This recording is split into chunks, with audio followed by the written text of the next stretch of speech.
ভাবছে বেশি লিখলে স্যার মার্ক বেশি দিবে। অনেক স্যারও তো এরকম আছেন যে পাতা গুনি নাম্বার দেয়, পড়ার সময় স্যারের নেই, এরকম স্যারও আছে দুনিয়াতে। তো ছাত্র ওইভাবে লিখতে থাকে, যত বেশি লিখবো প্রত্যেকটা প্রশ্ন টাচ করে যাওয়া দরকার। কিছু পারি আর না পারি, দুই চার কথা লিখলে দয়া দাক্ষিণ্য করে স্যার যদি দুই একটা মার্ক দিয়ে দেয় তাও তো একটু এগিয়ে গেল। কিন্তু আরব দেশে তার সম্পূর্ণ উল্টা। আপনার টিচার যদি মদিনা ইউনিভার্সিটিতে আমরা লেখাপড়া করছি 60 মার্কে পাস, পাস মার্ক হলো 60, 36 33 বাংলাদেশের মতো নয়। 59 পেলে আপনি ফেল। আর কোন গ্রুপ সিস্টেম সেখানে নেই, প্রত্যেক সাবজেক্টে মুস্তাকিল আলাদা আলাদা ইন্ডিভিজুয়াল পাস করতে হবে, পারলে পাস না পারলে নেই। আর টিচারদের সাথে যাদের খাতির বেশি তাদের নাম্বার আরো কাটে বেশি, জটিল ব্যাপার। আমার এক টিচার বলছিলেন যে আমান তোমার নাম্বার আমি একটা কম দেব আমি তোমাকে। কেন কেন স্যার কম দিবেন কেন?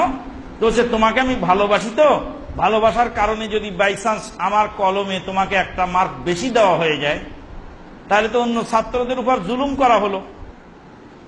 কাজে যাতে জুলুম না হয় যে কাজেই তোমাকে আমি একটা মার্ক কম দেব, তুমি খেয়াল রাখো, আমাকে এই ব্যাপারে কোনো দায়ী করো না। জটিল ব্যাপার। আরেকজন টিচার ইন্তেকাল করেছেন, উনি ছিলেন ডক্টর আব্দুল আজিজ। ডক্টর আব্দুল আজিজ সাহেব ইন্তেকাল করেছেন 2007-এ।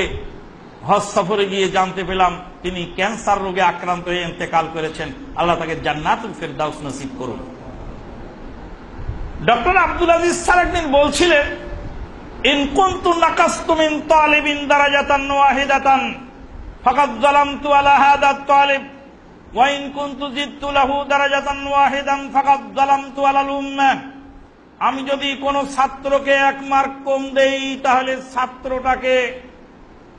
ছাত্রটার উপরে জুলুম করা হলো, কারণ 1 মার্কের কারণে তার 40,000 টাকা নাই হয়ে গেল। মানে সৌদি আরব থেকে আসতে যেতে তখন 40,000 টাকা বিমানের টিকিট, 1 মার্কের কারণে এক ছাত্র ফেল করলে 40,000 টাকাও নাই, ওর বিমানের টিকিট সরকার ওকে দিবে না। ওর 2.5 মাসের ছুটি ক্যান্সেল হয়ে গেল, ওর আর ছুটি নাই, ছুটি বাড়িতে আর যাওয়া লাগবে না, তুমি আবার পড়ালেখা করে নতুন করে পরীক্ষা দিয়ে পাস করো। সমস্ত ইউনিভার্সিটির ছাত্ররা বাড়িতে চলে যাবে, ওই একা একা বসে বসে ওকে পড়তে হবে। ওকে ভিসাও দিবে না, ওকে ছুটিও দিবে না, ওকে বাড়ি যাওয়ার টিকিটও দিবে না। কত বড় ভয়াবহ অবস্থা। বছর ধরে পড়ালেখা করার পরে বছর শেষে সবাই বাড়িতে চলে গেল, আর ওই ফেলু ছাত্রটা বসে রইল। 1টা মার্কের কত দাম ওকে জিজ্ঞেস করে দেখো। তাই তো মদিনা ইউনিভার্সিটিতে বহুদিন দেখেছি পরীক্ষার হলে ছাত্ররা সেন্সলেস হয়ে পড়ে গেছে প্রশ্ন দেখে, স্ট্রেচারে করে হাসপাতালে নিয়ে তাকে ইনজেকশন স্যালাইন দেওয়া হয়েছে। 60 মার্কে পাস, গলা উঁচু করলে ঘাড় ঘুরালে সঙ্গে সঙ্গে খাতা কেড়ে নিয়ে চলে যায়, কথা বলার সুযোগ নেই। কিয়ামতের মাঠ যদি দেখে থাকেন তো মদিনা ইউনিভার্সিটির পরীক্ষার হল যায় দেখে আসবেন। মাথা নিচু করে বসে থাকবেন, আপনার খাতার দরকার, কোনো কথা বলা যাবে না, শুধু মাথা হাতটা উঁচু করে বসে থাকবেন, এবার মাথা নিচু করে। স্যার আসবেন, কানে কানে জিজ্ঞেস করবেন তোমার কি লাগবে? স্যার আমার লুজ সিট লাগবে, দিয়ে যাবে। পানি পানি মদিনা ইউনিভার্সিটির টিচার আপনাকে ভরে আনিয়ে পান করাবে। দফতরি ঢোকা নিষেধ, কেরানি ঢোকা নিষেধ, যদি নকল সাপ্লাই দেয়। ইউনিভার্সিটির টিচার পরীক্ষার হলে যদি পানি পান করায় সেটা মদিনা ইউনিভার্সিটি।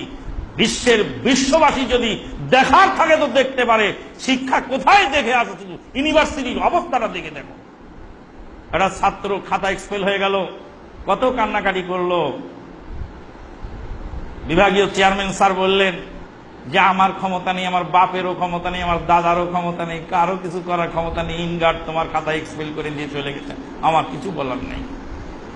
বলছে এদেশের শিক্ষামন্ত্রীও পারবে না, এদেশের বাদশাহ মালেক ফাহাদ রাহেমাহুল্লাহ তখন জীবিত, বলছে মালেক ফাহাদের ভাই আব্দুল্লাহ পারবে না। মালেক ফাহাদ যদি ইচ্ছা করে তোমার খাতাটা বলবৎ করতে পারে, তবে উনি করবেন না। তুমি বাবা আগামী বছরের জন্য প্রস্তুতি নাও, চিল্লা চিল্লি কান্নাকাটি করে লাভ নাই। স্যারের কাছে কি বলছে, স্যার একটা টু শব্দ করার কারণে আমার খাতাটা কেটে দিলেন। বলছে তোমার মতো বেহায়া অসভ্য ছাত্র আমি দেখিনি, তুমি অসৎ উপায় অবলম্বন করে আবার কথা বলছো আমার সামনে, বেরিয়ে যাও। ক্যান্সার হয়েছে এক আঙ্গুলে, আঙ্গুলের মাথায় ক্যান্সার হয়েছে, আঙ্গুল গোড়া পেরে কাটার বিষয়ে আমরা সদা প্রস্তুত। তোমার মতো ক্যান্সার কেটে আমরা পরীক্ষার পরিবেশ ঠিক রাখতে চাই। মাত্র 34 বছর বয়স শেখ মোহাম্মদ বিন সালেহ আল গামেদী, তিনি আমাদের টিচার। 34 বছরের তরুণ উদীয়মান লব্ধ প্রতিষ্ঠিত গবেষক এবং শিক্ষানবিশ শেখ মোহাম্মদ বিন সালেহ আল গামেদী, তার ভাষণ আর তার বক্তব্যটাকে আল্লাহু আকবার, সুবহানাল্লাহ বিহামদিহি।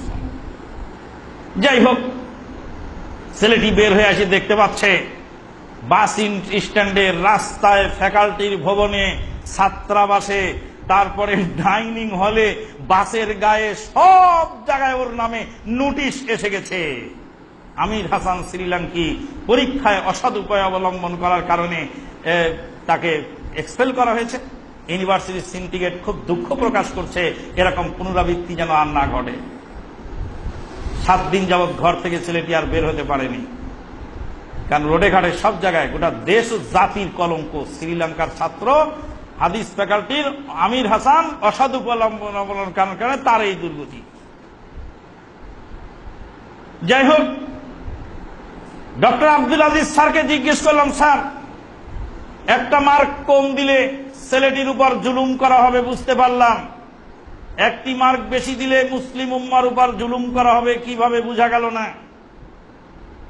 বলে যে ছাত্র অযোগ্য, পাশ করার উপযুক্ত নয়, তাকে যদি দয়া দাক্ষিণ্য করে আমি 1 নাম্বার বেশি দিয়ে পাশ করিয়ে দেই, তাহলে ওই ছেলেটি আমার দয়ার উপরে পাশ করে গেল, সে তো আসলে অযোগ্য, সার্টিফিকেট পাওয়ার যোগ্যতা সে রাখে না।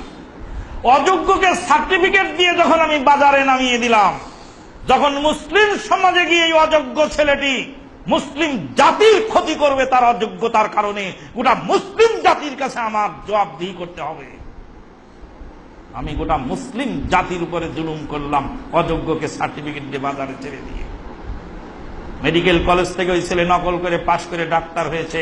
ওর হাতে যত রোগী মারা যাবে তত রোগীর জন্য, তার জীবনের জন্য ওই ছেলেটি দায়ী। মেডিকেল কলেজের কোন টিচার যদি একটি মার্ক বেশি দিয়ে অযোগ্য লোককে ডাক্তার বানিয়ে রাস্তায় নামিয়ে দেয়, যত রোগী মারা পড়বে ওর অদক্ষতা অযোগ্যতার কারণে, সমস্ত রোগীর জীবনের জিম্মাদার ওই প্রফেসরের উপরে পড়বে। এতটুকু জিম্মাদারি তাদের কাছে আছে। আপনি বানিয়ে লিখলে আপনার মার্ক কেটে নিবে। ভোলানাথ 3-4 90 লিখে দিল। ভোলানাথ ভাবলো বেশি লিখলে নাম্বার বেশি পাওয়া যাবে। গণিতের মার্কায় কাটা গেল সর বই, 3-4 12 হয়, মাস্টার তারে কয় লিখেছিল ঢের বেশি, এই তার গড় বই।